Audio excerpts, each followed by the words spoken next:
Alright, what's going on, guys? Welcome back to the channel and welcome to today's video where you see the Trans Am is already up in the air behind me, well, in front of me, I guess. And as you saw in the last video, I took it for a little bit of a ride out in the snow, which was very cringy for some people. I know that they use a road salt and sand brine type mixture on the roads where I live, and it sucks a little bit having to think about it, but the night that I brought it in, I actually did get all the snow out of every nook and cranny, and I washed it with a solution of water and baking soda wherever the snow may have been and everything else. So took care of it. The baking soda neutralizes salt, so that's kind of a fun fact for you guys if you ever have that kind of thing going on where you want to go for a quick drive. I think Eastwood and maybe Rust-Oleum makes some desalination type product that you can spray on your car, but you can do that at home. That being said, it was no great loss as I had planned on actually doing what we're going to do in this part 1 video of a part 2 series that I'm putting out. I was planning on doing this next, so we're actually going to get to it right now.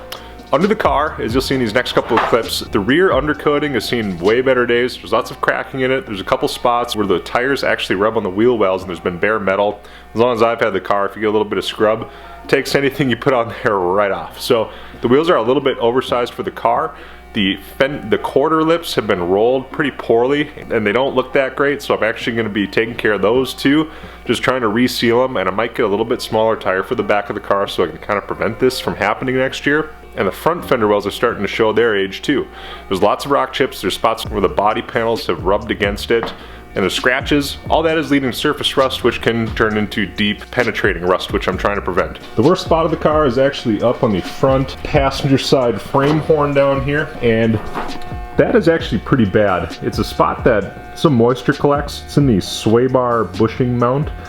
Moisture sits in there and it just rots. The front sway bar bushing mount on this side is in really tough shape. The one on the driver's side is in much better shape, so that one I'm not even going to take off and try and salvage. It's perfectly fine to reuse. But this side, I'm going to need some new hardware. I'm going to try and get this particular sway bar bushing mount sandblasted, and then I'll self-etch prime and then paint it with high gloss black finish, which I'll be doing on everything else in the car too. So one thing to keep in mind is that the spirit of this video is to restore the front and rear sway bar and sway bar bushing components, which includes the sway bar bushings and the end links. Now, on a WS6 of the 4th generation variety, that came with 32mm hollow front sway bars and 19mm solid rear sway bars.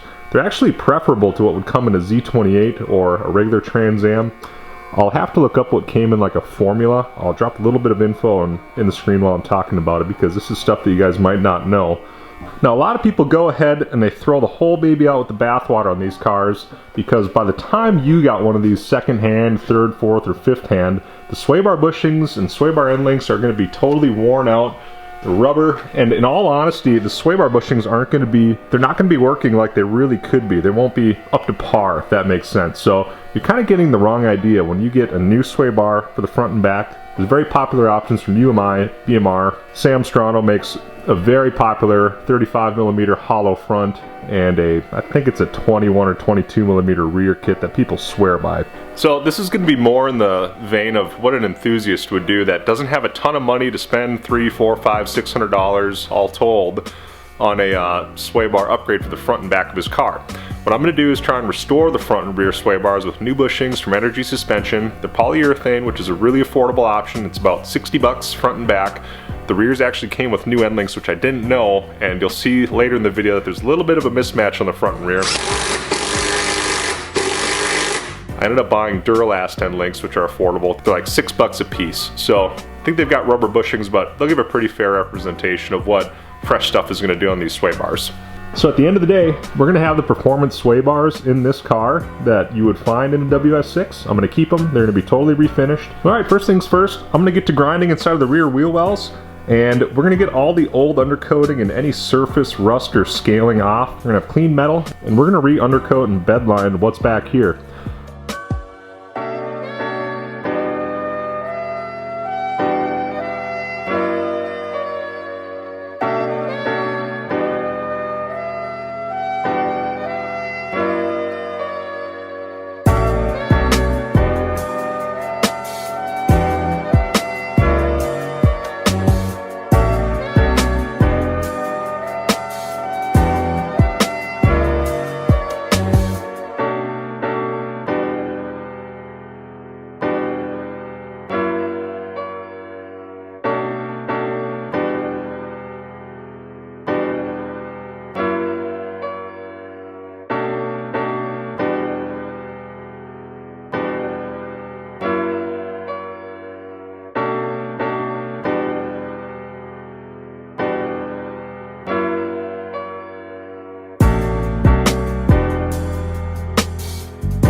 So now I'm about halfway done with the rear of the car.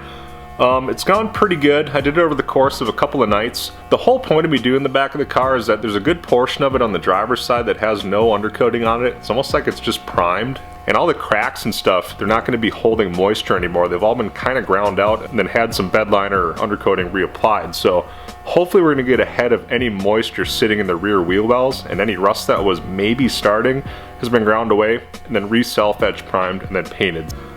That's pretty much the final product. I'll give you a look at some of the nooks and crannies and show you. All the way down in there is totally sealed up now. All the little cracks there might be a couple in there, and you can see a couple spots where I could have had it build up a little bit more, and I got some wire wheel marks. But right now what it's doing is going to protect it. I'll have to get a little bit of a higher build bed liner, I guess, and maybe hit it again. I don't know. I didn't buy expensive stuff. This is all product you can get in a can at any parts store, any Menards, anything like that. It's nothing special. It's not expensive. It's a lot of elbow grease. So here's inside. Everything's touched up. There's a coating on everything, and some of the light might not make it look like it, but everything's black in there to the eye.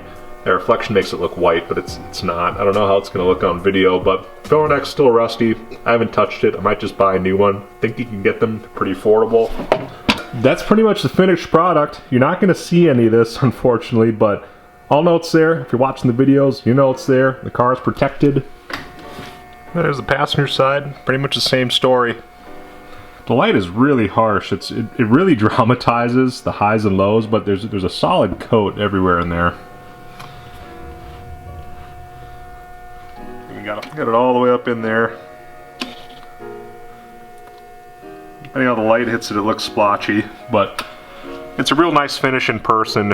Some of you guys will see it. I know quite a few of you, so when you see it in person, it's actually pretty good.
Here's the rear sway bar all reinstalled.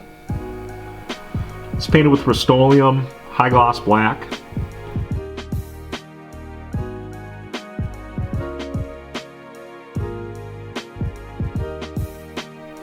It's barely clean.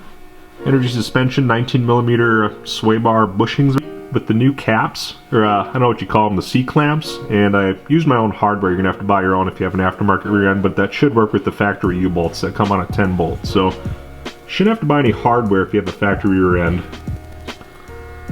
Alright, now that the back is all done, I'm gonna start taking the front of the car apart. As you can see, it already is, but in the video, I'll take it apart. And yeah, we'll pretty much do a little bit of an audit of what kind of shape everything is in, and we'll go from there.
yeah, I'll show you that sway bar bushing mount.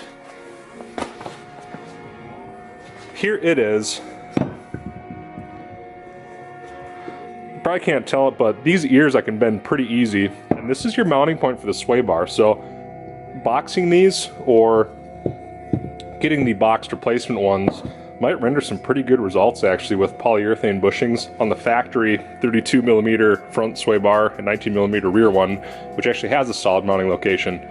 Unfortunately for the fronts, we're not so fortunate. The driver's side on this car is in real good shape. I probably won't even take it off to paint it. It's kind of a moot point. It wouldn't gain anything. There's no corrosion on it, so they might not match in finish, but this one was my worst offender. It's looking real corroded, so might get it blasted and see if I can save it, but alright guys, I got the whole front of the car apart. I've got a little bit of work to do. I got a lot of grinding and painting and sandblasting and some actual like rust prevention repair, maybe you'd call it. It's not rot, it's surface rust. So I got a little bit of that to do on the passenger side. There's a few spots in the wheel well of the driver's side, and I got to restore all the plastics on the car, so I'm going to save that for the next video. But have no fear, it's going to come pretty quick. And at the time of filming this, I'm actually almost done with that part of the project.